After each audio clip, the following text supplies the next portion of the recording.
Hey, this is Brett from the FNGoodMusic blog on Instagram, and I'm your new host for the Music That Matters podcast, which is brought to you by the Society of Sound Music Media. I hope you enjoy.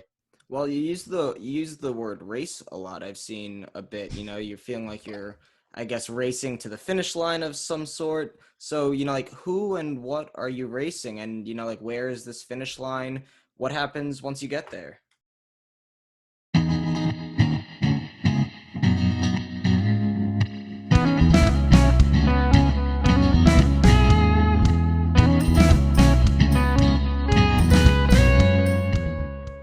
So one of the things that I found very interesting was the story of Run Katie Run. I read a bit about it, Mhm.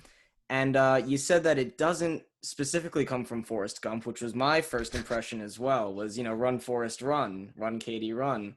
But Yes. I think that based on what I've read, there is some sort of like comparable meaning with it, just based on how you've talked about your musical journey. So is there a significance behind the name? Where does it come from? For you? Well, it's funny. I wrote a song called Run Katie Run on my solo album that I released in 2018. And, one of the guys in the group said, why don't we, it can get pretty hilarious and complicated fast when you're trying to decide on a name for a band. Um, but they were like, why don't we just call it Run Kitty Run? That's perfect. It's kind of in line and it's an extension of what you've done and da da da da. And I was like, that's perfect. But the song itself is kind of, that accidentally named the group was kind of, I'm noticing a lot of things about myself when I wrote that song and everything on that album. And I tend to run away, not just from geographically from places and situations, but I tend to run away from confrontation, from myself. Typically, if things get too hard, I like to just bail, cut and run kind of thing. I've since tried not to do that so much. But yeah, that's kind of the significance, I guess, behind the name of it. You get to the end of the song and it's like, run for your life. It doesn't matter if you can't, if you never catch up. I'm never running just for fun, but I run, run, run, run, run. So yeah, it's kind of like I'm always running away from something, never uh, yeah, so never staying put for too long, whether it's inside of an idea or a relationship or whatever. Yeah, I tend to just run away from things. So I guess I try not to do that anymore, like I said, but that's, I guess, hmm the significance behind the song and the name of Okay. the band. Well, you use the word race a lot. I've seen a bit. You're feeling like you're, I guess, racing to the finish line of some sort. So, like who and what are you racing? And, like where is this finish line? What happens once you get there? Oh my gosh, Brett, that's such a good question. I love it. It's interesting for you to notice that I say that. I don't even notice that I say that a lot, but you're right. I do. As soon as you said, it, I'm like, oh my gosh, he's right. Um, yeah, I guess when you're in I've been a full-time musician for 10 years now, and I think you're always just waiting for it to feel like it's paying off. Does that make sense? Like Definitely. yeah, you're always waiting to feel like, that was the gig that got, now it's going to take me here, or that was the person that's going to help me get to this. Da, da, da, da, da. Like you're always waiting, I guess, for that silver bullet. And I guess what I've learned is like, that just isn't going to happen. Like hmm actually in the last few years since I wrote that song Run Katie Run and that album and getting together with these guys and making the music that we've been making, I've kind of realized like, no, if you're not happy just in the moment doing what you're doing, then stop the race. Do something else because it's never going to happen. You're never going to feel that moment where like, I've done it. I've finished the race. I've gotten across the finish line. It's just not going to come. You just have to feel good about what you're doing all the time and who you are inside of it. And yeah, so I guess that's the race that I've been running is comparing myself to other people, like trying to live up to other people's expectations of me. It's like it feels like running a race when you do that. Right, and I feel like a lot of musicians can kind of get caught in that habit of almost chasing their tail. And then, by the time that they realize, like I'm not really chasing anything, it's kind of always just been here. It's a Mm, little bit too late, and they totally. kind of spent their whole, uh, I shouldn't say youth, but their whole, like 20s and 30s as an artist, kind of trying to chase this thing that they had imagined for themselves when, really nobody gets it right ever. No, and I think you just said it so perfectly and poetically. It's like, that's exactly right. And I think that's what I felt like I had done. Like, I had my duo with my husband, Kate and Corey. I mean, and we still play, the two of us, and we just played at Dollywood last week, which was Mhm. awesome. Um, and but I just felt like I kept trying so hard to figure out the right combination of things that was going to get me ahead, that I ended up blowing up relationships, and wasn't happy anymore. I didn't even remember if I liked music anymore. Mhm. You know what I mean? Yeah. You get so caught up in it. And actually 15 minutes, which is on our album, or EP rather, that we just released, it kind of, that theme ties in very much with that song of like, you know what, I realize I don't care about chasing 15 minutes of fame. I just want to be happy. And if that's with music, awesome. If it's not, honestly, maybe it's time to give it up. Turns out it is with music for me. But yeah, you get lost trying to chase down the success, I think, trying to figure out the right recipe of what's going to work for you. And Mhm. the truth is, you're always reforming, you're always changing and evolving, not just as an artist, but same thing with like, think about how much like podcast didn't exist not that long ago. And Yeah. social media didn't exist that long ago. I mean, things are always shifting and changing. So if you don't stick with what makes you feel good as an artist, none of that other stuff matters. So you got to almost like ignore it and do it after the fact. Yeah, I think that's pretty well said. Hmm. And you mentioned your new EP, Running on Love. Hmm. I have to say, it's excellent. I listened to it. Oh, thank And you. I noticed that, there's a really solid blend of genres. Hmm. You have some flashes of country and then pop and then even like a little funk and rock and roll. In the song like No Way Out, I was getting some Rush vibes even a little bit. I And love your that. That makes me and happy. and your lead guitarist he's a real shredder, I have to say. That's my Um, husband. I love him. yeah, he really shreds it up. So, how would you kind of define this EP musically for people who haven't heard it? um, I think I would advise them to go in with an open mind because it is Hmm. so eclectic and crosses a lot of different genres. But I just wanted to make whatever we were gonna make. I didn't want to put a label on it. I didn't, you know what I mean? Like we've all done that. Again, it's honestly right and traces right to what we were just talking about. You try so hard to put yourself in a box so you fit as when it comes to marketing yourself and branding yourself and blah, blah, Right. blah, like all the stuff that is helpful and necessary nowadays. But at the same time, it's like, let's just make some shit that sounds good. Like, let's not worry about if it's country, if it's this or if it's that. And it's just, let's just have fun. And the five of us never made anything together before. So I think that's why you get Corey's more blues and Adam is more like Stolen Time. He wrote that song and he let us do it as a band, and it's more like U2-ish almost, with some soaring vocals like Rush or anything like that, rock and roll. Anyways, it just we explored. It's an album where we were like, let's just see what we wanted, what this song calls for. Let's see what we feel sounds good. And I was really proud of how it turned out. So yeah, I would just tell them like, if you like American music, which is blues, country, and every rock and roll, everything in between, you're gonna love this. It's a little bit of something for everyone. Hmm. Definitely. And you've talked about how your bandmates, don't really pigeonhole you and to, be this box that you were just mentioning. Hmm. And it to me it sounds like they kind of stimulate your creativity a bit and, allow you to do what you want. So, in what ways do they really influence your creativity and, how are their influences different than yours? I think like specifically, so my husband is the guitarist, and as you can hear, especially on Stay or Leave, which is like the more blues and funk sounding song on the album, I literally never would have written that song if it weren't for this band. Like I wrote it probably 2 weeks after they all agreed to be in one group together. So I was like, oh, I want to show off what Corey can do.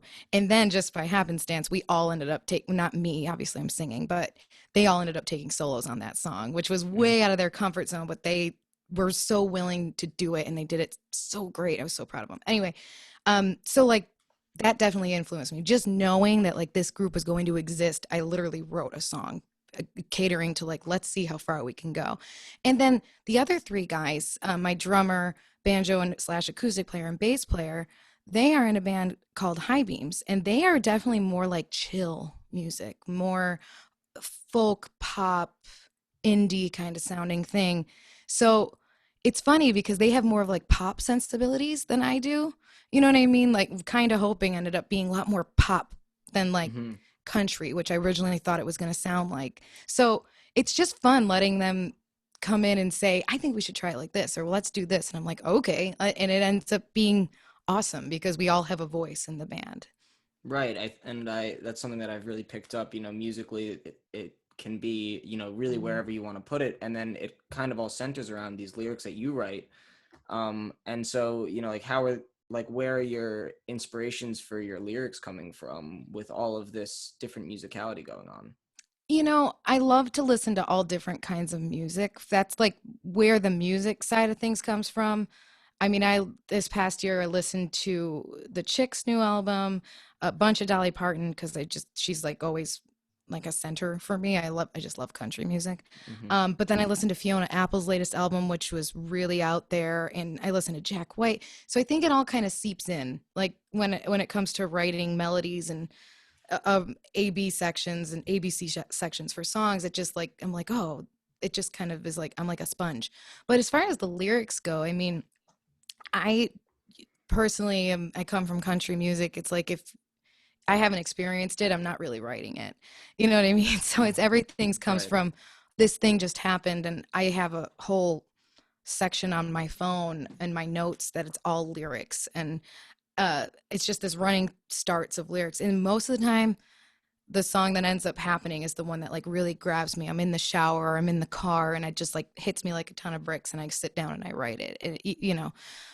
Those are the songs that end up happening. The rest of them, this like I should be a more disciplined songwriter and sit down and look at my other Hmm. ideas and write songs around them. But yeah, I mean, it's all experience. It's all things that I've been feeling or something that I went through. Or sometimes it'll just be me daydreaming and I write a song and like, what if this could happen? And what if this happened? And, sit down and write the song. Everybody daydreams. Somebody will relate to it. Yeah, it seems like you've got a pretty sharp memory. I mean, like you were just saying, you'll be in the car and it'll come to you and then you'll go home and write it. Whenever Hmm. I've tried to songwrite, I Hmm. forget it like a dream. Like Oh, if I really? get the inspiration and I can't tap it on my phone or, I have a notepad Yeah. right next to me, it's gone. I will forget it or it'll be, like a much more watered down, lesser version of what I had thought of in that moment. And then you're so disappointed. You're like, it was so Oh, good. it feels like sand in your fingers. That's a good analogy. That's exactly right. You're like, no, no, where'd it go? I can't catch it. Yes. Exactly. Yeah, I mean, sometimes I'm definitely in the car. I I am like I said at the beginning of this, I am terrible with technology. So sometimes I'll just like be like start a video or something on my phone and I'll just sing the idea I have so at least there's something that I can grab when I get home. And if I'm in the shower, I just sing it over and over and over again until I'm like I run out and get my guitar and I write it. But yeah, so my memory is not as good as you're giving me credit for. Okay, well, it's good that you're clear on that one then. No, I'm just as terrible with that stuff as everyone else. Yeah. And you mentioned Dolly Parton, who I Mhm, also, admire, and the Chicks, and you've also talked about Janis Joplin and Patsy Cline and all these mhm, other influences. And mhm. would you agree that when it comes to music, you're a bit of an old soul, would you say? Or do Oh, you find, yes. yeah, you don't, so okay, yeah, explain. No, I mean, I think the thing that really got me into music was my I don't know if it was my parents or my grandparents. They had a cassette tape of Patsy Cline. It was like her greatest hits. Mm-hmm. And oh my God. I mean, I was like somewhere between like 10 and 12 years old, and I just could not get enough of this tape. I just listened to it over and over. And I think the reason being uh is if you listen to Patsy Cline, it literally sounds like she just is like reading her diary and she's Mm-hmm. so emotional and so like you don't get that very much anymore. Like I think that's what I'm always striving for. Is like I want people to listen to this and be like, this girl is feeling it. Like she is feeling it so hard. And I think that's why I'm like, I'm an old soul. I can't get down. I can't just like crap out a song and feel good about it. It's like I have to feel it. And if I don't, I don't even think it's worth recording or you know Hmm. what I mean? So, and I think that's kind of like old school in a way. And that's Yeah. the stuff I listen to. I love listening to new music because there's so much good stuff out there that you can't ignore it. So I don't like, Hmm. boo-hoo new music by any means, but I just always end up going back to the old stuff that I like to. Yeah, well, like especially with like Patsy Cline and all those other artists, I think that's something that is kind of a commonality is like how raw they are. Hmm. Also, musically, but also in the production value of it. When Patsy Cline was making music, you didn't have, I don't even know if 8-track was invented then, but I mean, No, there's no yeah, way. Yeah. exactly. So, all of the, so do you think that this lack of high production value kind of contributed to the raw feeling of country? Do you think that today it's been kind of stripped away a bit? I do, um, but I think it's just not as much. How do I say this? I don't think that that's a priority to people anymore, to consumers. Like, I think as artists, uh, I try not to do this, but I definitely feel the pressure. Like with nowadays, everything is so instant, Like a new show on Netflix is released every day, or Second, yeah. several, or you know what I mean? And Yeah. music is the same way, where I think artists feel this um pressure to just constantly be releasing. It's not even like they care about what the song, I don't mean to put this veil over everyone, but it just seems like people are so concerned with having content that they're Hmm. not concerned about if it's feeling right, if it's art anymore. You know what I mean? So I think that the rate at which things get made, which is hand in hand with production, like you can have a full drum kit without having a drummer, Hmm. on your Yeah. keys, and you know what I mean? It's like you can make something so quick that like that necessity of like thinking about it as an emotional catharsis kind of goes away. Hmm. Um anyways, and I could be dead wrong. Maybe that's just what I am afraid of. For all Well, I yeah. know, that's my big fear. Do you ever think that maybe it could come full circle? Because I mean, the advantage that all these things have given artists Hmm. is the autonomy and the ability to really create and release music on their own, Yeah. volition. Do you think that maybe eventually things will kind of catch up and it'll all come together and that authenticity will kind of come back because we've gotten so used to kind of the electronic and technical capabilities? I think there's some uh no. I Hmm. mean, if I'm being completely honest, I think that some people are using it very authentically. Like Billie Hmm. Eilish is Hmm. incredible, and she and her brother are excellent artists. They think very outside the box, and they don't busy it up, and they're not just using it because it's easier. They're like, no, this is a decision we made. We want to make art with this thing. Personally though, I think there's room for it. I think there's a way. Like we're working on a new song right now that is a bunch of my voices, not the guys. I mean, I think they'll be in there too, but like we're definitely going to utilize it. It's a Hmm. tool that you should use as an artist. You shouldn't just say, it's electronic and I don't care. It's like, no, no, no, there's a way. And you should try to, like, our job is to explore it. Like, why Hmm. wouldn't you? You'd be ignorant if you didn't. I'm just saying, like, I think it's been a cop out for a lot of people to actually get good at music. Yeah. And that's just kind of what I feel I personally. think Like you I should think it become an expert definitely, first. yeah, it allows people to kind of not be super talented and skilled. Anybody, with a computer and an audio interface can kind of create something, whether it'll Yeah, be good or bad, it's kind of up to whoever is judging. exactly. And and honestly, that's where it's like, well, I should just shut my mouth because it's not my place to decide what people like. That's people's decision. Like find the music you love and buy it and listen to it or whatever. What do I know? I'm just another fool making music. Hmm. You know what I mean? Right. Well, changing directions a little bit, Mhm. tell me a little bit about your younger life, your influences from your adolescent years, because I find that those tend to have a lot of resonance in Mhm. everybody. Oh yeah, I think it's always I always say it's like the thing you come home to. You can go Hmm. explore, but there's always something you come home to. Hmm. Um, yeah, I mean, I was actually a dancer. I wasn't a musician when I was a kid. I mean, I look back now and I see that I always sang and I always loved uh My mom actually even sent me this notebook that I wrote. We had early songs. I was probably 10 years old and it had Mm. lyrics and stuff. So I was doing it without it wasn't my thing though. I was very focused on being a dancer and I even went to college for dance and I have a degree in dance. So it's funny looking back, it's like I listened to country, I listened to the Chicks, then the Dixie Chicks Mm-hmm. constantly. I know, I mean, I joke that if Natalie ever has any severe problems, I could just jump in on tour and I would know every song easily. Um, so I think that really opened me up to they became a very mainstream country band, but they're really bluegrass. And in bluegrass, it's tight harmonies, it's very specific arrangements, and I think that's what I always that is always what I'm looking for when it comes to like recording and being in the studio.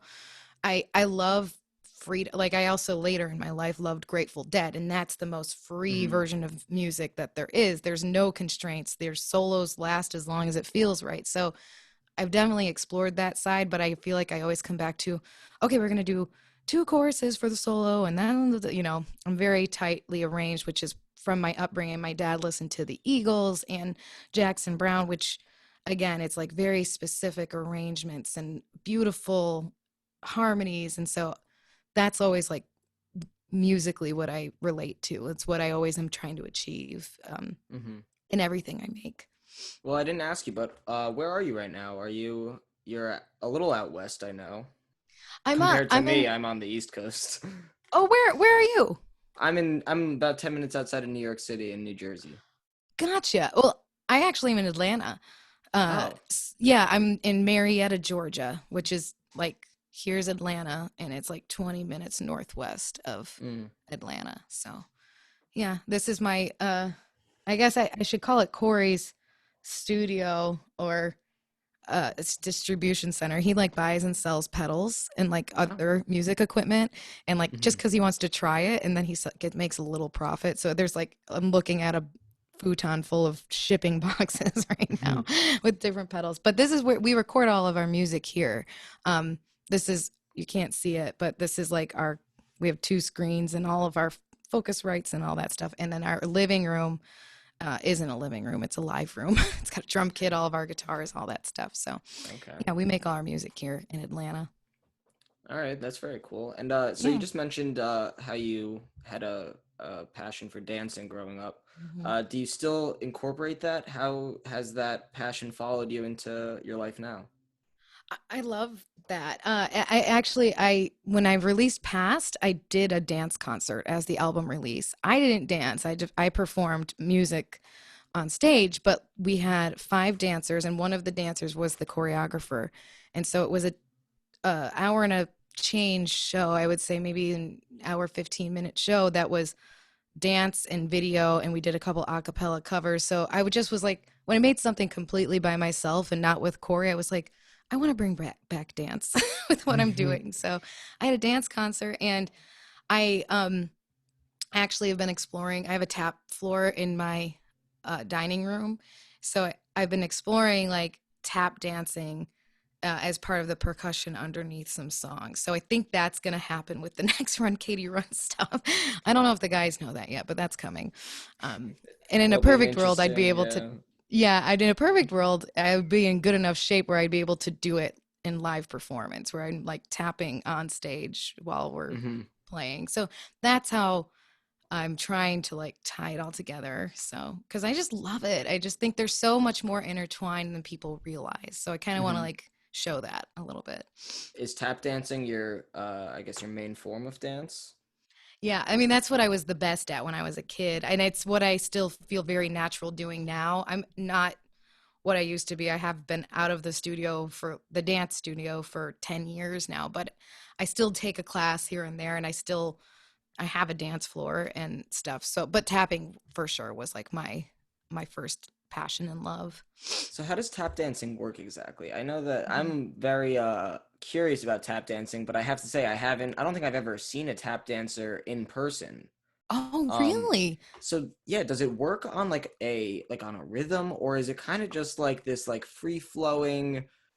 almost like like just like someone like pounding on a snare drum, you know? You know, I think it's fair to say dance, just like music, is there's versions of everything.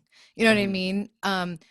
My experience has been more, there's different, just like there's different picking patterns and different shapes that you can play on a guitar, there's Hmm. different like sequences that you can do with tap dancing. There's like paradiddles, there's time steps, there's certain like fundamentals of tap dancing that you can always go back if you are improvising. There's always things like that you can kind of go back to and like fill and whatever. Hmm. um but I mean, i I'm typically always trying to syncopate with tapping what's happening rhythmically. Like, so if a drummer is like cha boom cha boom cha, then I would do like da da da da ba da boom ba. You know, I would try to be like in Right. Yeah. between it. That's my particular style, where I'm trying to play in between what the rhythm's A doing rock and roll to, tap dancer. yeah, that's me. And do you still have you tap danced much when you've performed? I mean, minus I've never 2020, done it. obviously. Never. Never. How No, it's come? what because I'm scared and out of shape. Oh, You know, I haven't, I want to though. That's like genuinely like, we have a couple other songs that we're working on, that we're going to be releasing, you know, as singles. And I don't want to give too much away. Like that's coming down in the recent coming future. And then I have like a whole batch of new songs that for another album that we're probably going to be making in 2022 or sooner.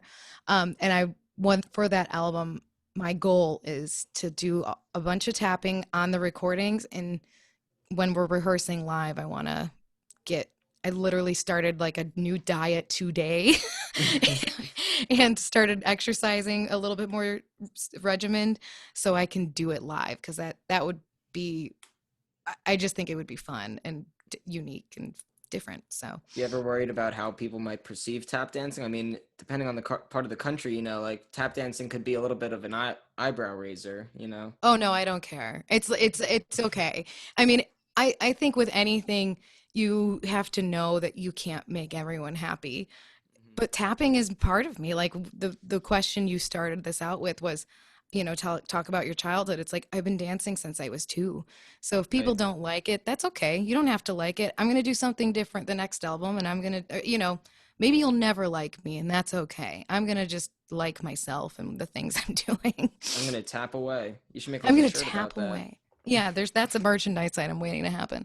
Yeah. Have you utilized social media at all with I mean, not necessarily just with tap dancing, but I Hmm. mean, I was just thinking it could be an interesting marketing strategy to show some videos, but have you Yeah. utilized social media? Brett, you're hired. No, you're hired. Uh, I have shared a couple videos of me tap dancing. Uh, but I actually did have this idea of maybe starting to do like a tap Tuesday or tap Thursday, where I Mm. just share a little bit of me working on tap dancing in my dining room. um, just to get people acquainted with it, because it is a part of me. I mean, I don't do get just like, I don't prioritize it as much as I should, which is probably another reason why I'm trying to incorporate it in my music, because I'm like, oh, then I'll have to tap dance if I make it a part of what I'm doing. You know, so yeah, I haven't really pushed on it too much with social media. I'm not very good at social media. Um, Not that, it's just I'm not good at it. I don't know how else to say it. I'm not good at it. It can be tough. It can definitely be tough. Yeah, it's so much Everybody's to a critic know. too. Yeah, and I just, you know, I've gotten this interview because of Krista, my publicist, with you Mhm. even, and she's gotten me all these great articles and reviews and stuff. And like as soon as the album was released, she asked me, um, "Do you want you know, the good reviews or and bad reviews, or just the good ones?" And I was like, send them all. And then as soon as I did that, I'm like, I don't want to read any of them. So I just keep sending them to my drummer. I'm like, you decide if you want to post it on social media. I don't want to look at it. I don't want to know. So Yeah. I'm taking that road of like, I'm just not going to read what people say. I'm just going to keep doing what I'm doing. Have you been getting a lot of reviews this last, you know, year because of, Yeah, you she's know, gotten us a lot of reviews of the EP and stuff, and she did a wonderful job getting us premieres for the singles, and it's been really great. It makes my website look good, I'll tell you yeah. that. Yeah, well, I really liked your about page on the website. I think that it had it really presented you nicely, and I felt like I kind of understood you a bit. That's wonderful. Yeah, she advised me to hire a bio writer, so I did. It was the first Wow. bio that I didn't write about myself. And I remember getting it back and being like, he did a great job. It reads like a story, which Mm-hmm. is perfect. His name's Bob. He lives in Nashville. I can't remember his last name. Hi, Bob. Bob. Yeah, Bob, bio writer. Um, yeah, but it was funny when I got it back. I was like, "Oh, you guys, it's all about me." And they're like, "Your name is in the band." Like, I was like, "Okay, I guess that's okay." But yeah, so it was smart to hire Krista, and she knows everything that I don't know. So I'll miss her when my campaign is over. Well, how was the year 2020 for you with COVID? And I'm sure that you were expecting to be touring all of this new material that kind of Yeah. got, wet blanketed. But Mm-hmm. I saw that you've been posted or you've been performing on YouTube Live and going live every the last Wednesday, I believe, of every month. Is Yeah, that I've been yeah? doing last Wednesday of every month. I've pulled back a bit because we were so busy, and Mm-hmm. now that there's live shows down here, it's like they're not as well attended, which is totally fine. But I might still keep it going. But yeah, I 2020 has been weird. I mean, I think it's a really that would be a good t-shirt too. 2020, weird. Weird. Yeah, for everyone. It's just been weird. I look back, it's you know how you have those moments in life or those experiences where you don't even realize how stressed out you were until like you're through it and you look back and you go, "Holy moly, how did I do that? How did Yeah. we get through this mentally?"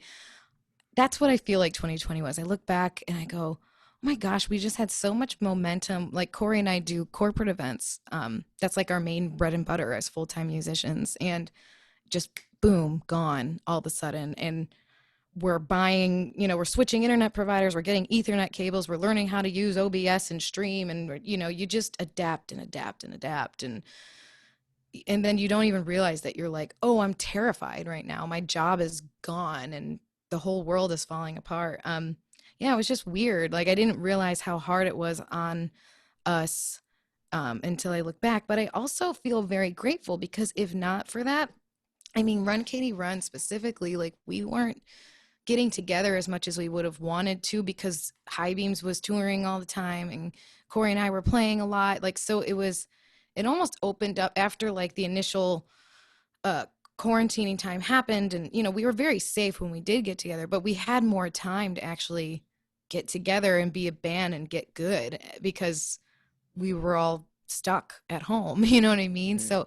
in a weird way, it was kind of a blessing, although it just still was weird. I think if we could go back and do it over again, we'd still like there to not be a national or international pandemic that killed tons of people. But Mhm. you got to try to like find the gifts inside of it and say, "You know what? Maybe this wouldn't have happened if not for that. Maybe this wouldn't have happened if not for that." So, although it was weird, it was also kind of great that we got to make the music that we made. Yeah, I definitely agree. I think a lot of people had this sort of feeling during the pandemic of like this like dread or well, I mean still going on, but really during like the height of the lockdown in Hmm. 2020, people were really feeling that dread. And then, like but then, life goes on, Yeah. things loosen up and people are starting to realize, "Oh, well, certain things did actually come out of this that I didn't really notice before." And, so I think people are definitely looking at the ups and downs of Yeah. 2020. Like my parents are it's so funny. They live in Buffalo, New York, which is where I'm originally from. Mhm. And I mean, we did like everyone else, we did Zoom calls and we Mhm. were doing Zoom birthday parties for our nieces and nephews and stuff. And for Christmas, we got them phones that have video calling on it. And it's like that changed their life, in terms of and it wouldn't have happened if not for this pandemic. Like now they know how to use smartphones a little better, which Yeah. makes me feel better because I'm their kid and I want to make sure they're okay all the time. So, little things like that where it's like, thank the Lord that video calling was even a thing. It's like imagine if this pandemic happened 20 years ago. I Like it know. would I have been kept so much thinking that. worse. Yeah. I Yeah. couldn't stop thinking about, what would have happened if, people that were on that weren't driving distance from you, let's say, and you could talk to each other outside or whatever. If Mm-hmm. you were, I mean, well, I guess, phones have existed for quite a while, so you could Yeah. have done that. But I mean, really, the face-to-face interaction definitely, gave a little bit more sanity to the situation. Absolutely. And think about kids with school. Like it just wouldn't have happened 20 Oh years ago, yeah, I couldn't even. you know? That's another thing. I mean, well, actually, I was reading something pretty interesting once that Hmm. during the Spanish flu, they still had radio at the time, and Yeah. people were listening to the radio. Like teachers would broadcast their lessons over a local channel, and all the No students would way. tune in and listen to the lesson, and I guess take notes and do whatever. And I saw this picture of like three siblings crowded around this little radio, and I Oh was my like, gosh. For wow. some reason that made me emotional. I'm like, that's so great. You know, the human ability to be resilient and to bounce back from like the worst situations is incredible to me. That's like one thing I took away from this past year and change. And going forward, I mean, it's not over yet. It's like, man, we are incredible as a species. Like Yeah, the never way that we underestimate can humanity. totally. And I know that people feel like everything's falling apart at the seams, but it's like things we're going to be okay. I keep saying that like to my family and friends and even bandmates sometimes. I'm like, "Hey, it's going to be okay. Just keep your head down. It's going to be all right." Yeah, well, I'm sure that with the ups and downs of 2020, you're happy to get back to the ups and downs of touring life, because I'm sure there's many ups and Yes. downs Oh yeah. of Oh getting back yeah. on the road. So, yeah, tell me about your touring experiences, because I know that you've had quite a bit of it before 2020. You've had Yeah. quite a bit, and now I'm sure you're getting back to it. Yeah, it's a slow go right Mm-hmm. now. We specifically booked shows for the spring that were all close to home just because Mm-hmm. the guys specifically, they had stuff booked. When I say the guys, I mean High Beams, Ian, Adam, and Steven. They had things booked, you know, all throughout 2020 that like just kept getting canceled Yeah. or, literally up to the week of, no, it's still not safe. So we weren't Mm-hmm. sure what it was going to be like come spring. So we were like, let's just play it safe. And that way we're not traveling, 3 hours away from home and get a call that like that can't happen anymore. Mm-hmm. Um, so we just decided to stay close to home and that's been fun. But it's just still it's a new world now. I'm sure Yeah. you can imagine like people don't have to come to shows. I mean they didn't have to come to shows before, but now it's like there's a streaming option for a lot of Mm-hmm. things and it's just and I was talking to this one theater that we played for our release party. um there was a streaming option for it and we totally utilized it for our show. And I was asking him like, how has it been going? And they're like, it's still really weird. Like, and he said, we're doing the streaming option for now. And then I just said, you might be doing the streaming option like forever now. Like that's the Yeah. thing that I think as musicians and as an industry, maybe we need to integrate. It's like, well, what does being a performing artist look like now? Because it's Well, going to with be the different. streaming option, are you having people pay for access to stream? I did for our album release, but at the Mm-hmm. same time, part of me is like, I'm a terrible businesswoman, Brett. Terrible. I need people around me because I would just rather people came. I Yeah. would rather, whether it was a streaming thing or in person, it's like, I don't care if you pay. I just would rather you be there. Like, Yeah. so this is why I need other people around me telling me what to do sometimes because that's genuinely what I would do. But yeah, because like now I look back, I'm like, I wish I just would have opened it up that anybody could have attended because I was happy to for the support from the people that did attend and paid a virtual ticket price. But it's like they don't have to. They have so many other options that they didn't. You know what I mean? Like Yeah. it's hard to corral people when you're charging something for music nowadays, which that's a whole nother interview. Yeah, That and I think it's concept. also hard to charge people money when you're doing something that that you love so much and that you'd probably be doing anyways. So, There's a song by Gillian Welch that displays that. Do you know that song? It's I don't called know that song, yeah. Everything is Free Now, and she's like, they figured it out that we're gonna do it anyway, even though it doesn't pay. I was like, oh my god, that is so true. Yeah. And she wrote that probably when streaming became I don't even know, it's probably before that. It's a pretty old song now, but Yeah, anyways, well, I yes, mean, it's very true. even since the pretty much 2000 once, like Limewire and all these music MP3 downloading came about, everybody was just Oh basically yeah. leaking albums and, downloading it illegally. And it Hmm. already was becoming what it is now, 20 years ago. Totally. That's right. It was the beginning. And I used to resent all those things so much. Like I didn't join Spotify. I just didn't. Like I just was resented it. And Yeah.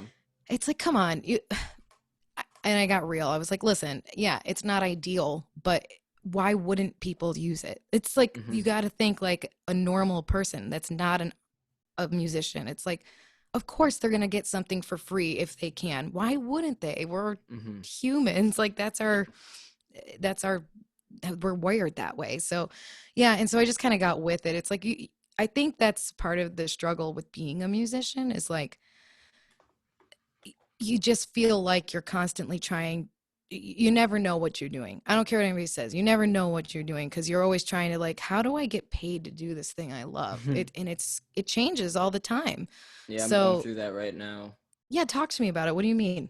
Well, so I've been running two social media accounts. One is for my music fanzine is what I call it, because it's kind of Mm-hmm. just like a bit of an amateur publication, I suppose, where I'm just Yeah. spilling my thoughts on music. And Mm-hmm. this was one of the upsides to the pandemic. I started it when the pandemic pretty much hit. Like the first week, I just happened to kind of started at that moment, and I just kept going with it, and it picked up pretty quickly, and I had been so Nice. fortunate to be able to like gain a following. And that was how I actually got in touch with the Society of Sound, SOS, to be able to do this podcast. And Wonderful. yeah, so like I also have had my ups and downs of the pandemic. But so, well, getting back to the discussion of streaming, Mm-hmm. with me, a lot of my passion for music does come from the ability to use Spotify, because Yeah. I've always loved music and I've always loved to learn about music, but it wasn't until Spotify came out when I could kind of just listen to everything I wanted to listen to, and the Yeah. full song for free. Because what I used to do is, you go, I'm young enough where, I would go on iTunes and I would play basically the trailer of the song, and it would play like Yep. maybe a verse and a chorus, and that was it. Yep. You got And your taste of so it, then you had to buy it. then I Yeah. had to buy it, right? And so I had a pretty decent library, but like nothing like my Spotify library. I mean, Oh, because sure. you can get whatever you want. So I think that I've learned a lot because of Mm-hmm. Spotify, and so I have also felt how you feel. This Mm-hmm. kind of resentment towards it, because from the artist standpoint, it sucks a lot of the time. Right. Right. Um, Yeah, it's a blessing and a curse because just like you perfectly said, it's like you got to listen to more music because of Spotify, and that's a good thing. You mhm. know, but of course, like the At artist what wants you to cost? yeah, Yeah, though they want you to come and buy a record like yeah. so they get the most money for their art as possible. But you just got to get creative. I remember even going back to my college and telling the kids there my old professor of mine asked me to come and talk to the dance department about being creative with coming up with an income with a creative Hmm. life and job. And I was like, you're just constantly looking for the way that you can make a few $100. And I know that that sounds depressing, but it's not. It's like your life is never boring as long as you're Hmm. willing, as long as you love it enough, as long as you love what you're doing enough, it's always worth it. Like finding, like making a dance concert. Like I got people to pay a decent ticket price because I decided to do something really crazy. You know what I Hmm. mean? And it's like, so don't ever be afraid to go outside of the box. And that kind of goes with like streaming. It's like, well, think of a different way then, or a totally outside of the box way to get people to pay for what you do. There's a way. Just think about how it's gonna work for you. So I mean, Right. yeah, but I'm glad that you started something that you love to do during the pandemic. That's wonderful. And I'm glad Thank you. Spotify could help you do that. Yeah, well, and I've also got a bit of a double follow up, Yeah, let's hear it. because along the lines of making money while doing something that you love, you can feel a little bit, at least me, I can feel like a little bit guilty almost, Yeah. Hmm. trying to charge somebody to do something that I would have done for free, Yeah. but just to try to do what you love for a living, because I guess that's the goal for everybody, right? Oh, sure, of course. Yeah, so I mean, I've found that artists are more and more having to become kind of these personalities and content creators as well as Yeah. making music. It's not just, your voice on the record. It's Mm-hmm. now your face on Instagram, and, what you're promoting, what you're selling, what, like, or just who you are, Yes, that right. you're trying to, sell yourself a little bit as an interesting person, Right. or whatever. So how have you kind of gone about that? I know that you say you're a bit resistant to I social literally media, like, but yeah. yeah, it's funny because I like, as you're saying that, like, it gets sour in my stomach where it's like, Hmm. not because I'm not willing to do it. It's because I genuinely am like, I'm not that interesting. like, I don't know why people would want to know those things about me. So it's not because I feel that way about myself. It's not my instinct to do it. You know what I mean? Hmm. Um, However, I try to look at it. This is what I'm trying to. Krista, I hired Krista because of my feelings like that, where I'm like, I don't know what my brand is. I don't know what my story is. And she helped me find it, which is Hmm. lovely. Like, I highly recommend if you can hire someone, if you're struggling with that, definitely hire someone to help you because Right. she really, like, kind of just got me focused on, like, this is, I've talked to you several times. You've done the, she had me do like homework assignments to get me there. But now I feel like I use it as like, oh, it's an extension of songwriting. I can it's more storytelling. That's what I try to see it as. It's like I get to share a little bit more about what I'm doing by using these platforms. I don't have to see it as like, here's a random selfie for no good reason. It's like, no, I get to say like, look at me, I'm tap dancing today and maybe it's going to end up on an album and I this is my history with tap dancing or Hmm. whatever. It can be more of the story, maybe more of the things that people would find interesting. I don't know what people find interesting about me. I'm just, like I said, I went grocery shopping today. like I'm not that interesting. I make music. I guess that's fun and different, but not really. There's a lot of people that do what I do. So I think I don't even remember what the question was that you asked. I get really strange feeling when it comes to like looking at myself as a product. You know what I mean? Hmm. I can get down to like looking at music as a product, even though I'm super attached to that, and that's even hard for me. But you are. I mean, like whether you like it or not, if you're making music or if you're shoot anything creative, it's like that you got to find out what your marketing angle is, unfortunately. Even before all this stuff, bands were doing that. You know what I mean? They Hmm. just didn't have to do it themselves. They had managers and stuff that were doing it for them, like the Hmm. Stones and the Yeah. Beatles and everything. Hmm. So they were doing it from the beginning. It's just it wasn't as obvious because social media didn't exist. So now you're on Yeah. your own and you had to do it. Yeah. Well, I guess to close all this up, what would you tell listeners or fans for the future? What is the Hmm. story going forward from here? Oh, that's a good question, Brett. Um, I really think I feel very grateful to have this group of people making music with me. You spend a lot of time trying a lot of different things with a lot of different people, and you just like falling in love and finding your partner for the rest of your life. I feel that way with these guys where it's like I found my people that I can make anything with.